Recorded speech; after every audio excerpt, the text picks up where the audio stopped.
Hey guys, in today's video, I'm going to show you how to lock a folder on MacBook. So without much ado, let's get straight to the video. The first thing that you need to do, let me first tell you a scenario. For example, I have important pictures right here that I don't want someone else to see.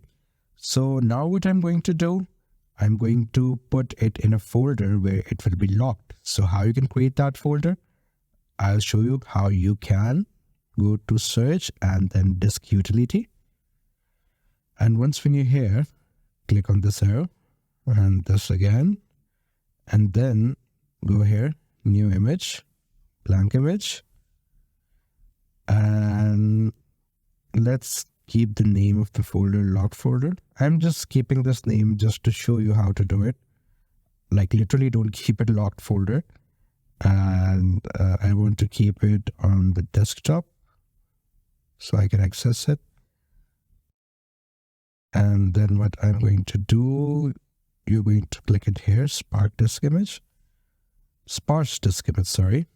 And then remember that whenever you select sparse disk image, you have to make sure the size of the folder is accurate. For example, if it's 100 MB, that means I can't add anything in that folder more than 100 MBs. So please remember that. Encryption, yes. Click this. Keep a password. I'm just keeping it 1234. Don't keep it 1234. I'm just giving you an example. Choose and save. And you can see that my folder is created right here. It's by the name of locked as I named it.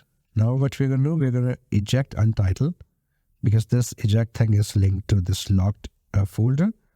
Now if I want to open it, I won't be able to open it without a password. Now when I enter my password, I will be able to open it. You can see that if I click here, it's going to get open. So now you can see I only have, like I said, 100 MB of space. And I can only put information or data of 100 MB or less in this. So now it's open. You can drag and drop whatever you want to keep it in the folder. And then if it's not removed from here, you can remove it from here because it will be staying here. And when you close it, you have to eject it. Remember, don't forget to eject it. And whenever you close it, and if you want to open that folder again, it's again going to ask for a password. So this is how you lock a folder on Mac.